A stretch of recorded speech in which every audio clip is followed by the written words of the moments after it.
প্রকাশ্যে তৃণমূলের গোষ্ঠীদ্বন্দ্ব, চলল গুলি, এলাকায় উত্তেজনা পরিস্থিতি, ঘটনার ফলে বিশাল পুলিশ বাহিনী। সব্যসাচী দত্তের অনুগামীদের সঙ্গে রাজহাট নিউ টাউনের বিধায়ক তাপস চ্যাটার্জির অনুগামীদের গন্ডগোল। অভিযোগ, ঈদের দিন সব্যসাচী দত্তকে নিমন্ত্রণ করেছিলেন দক্ষিণ নারায়ণপুরের বাসিন্দা শেখ আজাদ বাবা। সেই কারণে বিধায়ক তাপস চ্যাটার্জি তাকে কাফির বলে কটাক্ষ করে। এই ঘটনার প্রতিবাদ করলে আজ দুপুরবেলা সদল বলে এসে তাপস চ্যাটার্জির অনুগামীরা ওই পরিবারের উপর হামলা চালায়। চলে বেশ কয়েক রাউন্ড গুলি, এমনকি ঘরের মধ্যে ঢুকেও ভাঙচুর চালানো হয় বলে অভিযোগ। রাজহাট নিউ টাউনের প্রাক্তন বিধায়ক সব্যসাচী দত্তকে বাড়িতে ডেকেছিল বলে সেই কারণেই তাপস চ্যাটার্জি এই ঘটনা ঘটিয়েছে বলে অভিযোগ পরিবারের। ঘটনাটা এই হলো, আমার নাম আজাদ বাবা, তাপস চ্যাটার্জি এখানকার এমএলএ। তাপস চ্যাটার্জি এখানে এমএলএ গুন্ডা বাহিনী পালে রেখেছে। আমি সব্যসাচী দত্তকে আমি ডেকেছি ঈদের দিন ইনভাইট করেছি।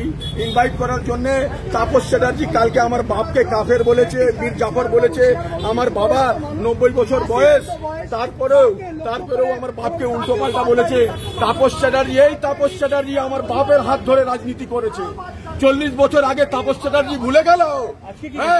আর আজকে কি হলো, তাপস চ্যাটার্জি আমার বাপকে বলেছে। তো আমার ভাই তাপস চ্যাটার্জিকে ফোন করে বললো কি আমার বাপকে কেন উল্টো পাল্টা বললো।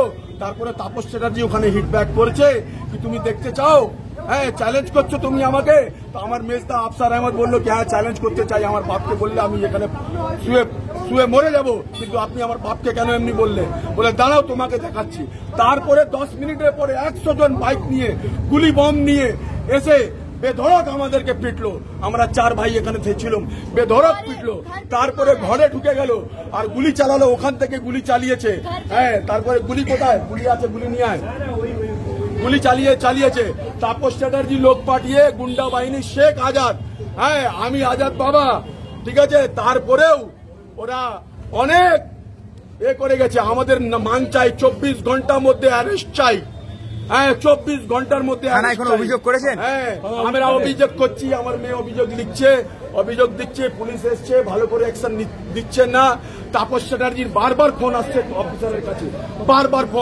অফিসারের কাছে, ঠিক আছে। দেখবে কে গুলি চলেছেন, কিভাবে চলেছেন, কারা প্ররোচনা তৈরি করেছেন, নামাজের পর কারা গালাগাল দিয়েছেন, কারা বিষয়টাকে করেছেন। কালকে একটি ক্লাবে মিটিংয়ে একটা সভাতে আমরা বলেছি যারা বিষয় তারা হচ্ছে কাফের, এবং সব এই বিষয়টাকে থাকে না।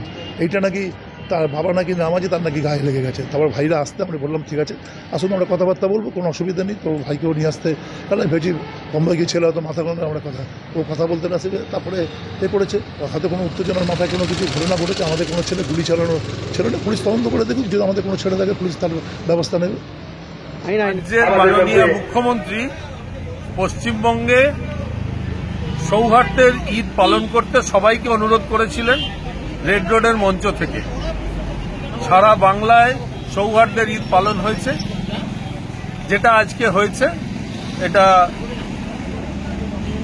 দুর্ভাগ্যজনক, এবং আমি এইটুকুই বলবো এটা দুষ্কৃতীদের কাজ। দুষ্কৃতি কোনো তৃণমূলের নয়। আমি তৃণমূলের একজন কর্মী হিসাবে দায়িত্ব সহকারে একদম খুব ব্যর্থহীন ভাষায় বলছি, কোন দুষ্কৃতিকে তৃণমূলের কোনো স্থান নেই। কে কি বলছে জানি না, আমি দায়িত্ব নিয়ে বলছি, আমার নাম কোট করে বলবেন।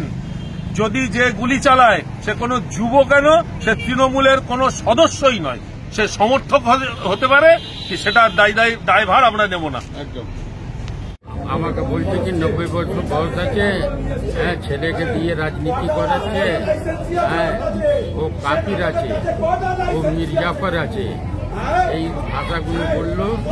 অনেক দেরি 1.5 ঘন্টা ভাষণ দিল, বহুতটা কথা বললো, ও বললো, মেয়ে বললো। তারপরে আমার ওই নামাজে পড়ে আমার মেয়ে ছেলেটা বললো কাফির কেন বললো। কাফির বলা মানে মুসলমান থেকে বাইরে, মুসলমান নেই। গুলি কারা চালালো? গুলি তো মানে যখন আমাকে ডাকলো ওখানে আমি গেলাম না। তারপরে आजाद गुंडा के पटालो पूरा दल बल लिए आजाद एलो ओरा गुली चला आजाद की नीड प्रोटेक्शन फॉर दैट। ऐसे हम लोगों को किया है, मेरी मम्मी को मारा है, मेरे पापा को हम पकड़ने गए तो मेरे को मारा है, तो उसके लिए हमें तो प्रोटेक्शन चाहिए ना। गाली दिया, पकड़ पकड़ के मारा है, मेरे को मारा है, फायरिंग किया, हमारे घर पे फायरिंग किया है। They fighted in my home, they started firing in my house. Where is the equality, where is the gender equality? Women को टच करना अलाउड नहीं है, तो फिर क्यों वो लोग मारे? मेरे को, मेरी मम्मी को, मेरे घर में जितने भी लड़की लोग हैं सबको मारा है वो लोग। घर पे ढुक कर मेरे मारा है, मेरे घर पे ढुक के मेरी मम्मी को मारा है। शेख आजाद मेरी मम्मी को मारा, मेरे को मारा, पकड़ के मारा है मेरे को। हम अपने पापा को बचाने गए थे, मेरी मम्मी बचाने गई थी, तब मारा है वो। मेरे भाई को मारा है, सब मेरे पूरे फैमिली मेंबर्स को मारा है। यहाँ से चालू किया था, यहाँ पे फायरिंग शुरू कर दिया था। मेरा नाम आयशा है, मैं आजाद अहमद की बेटी हूँ।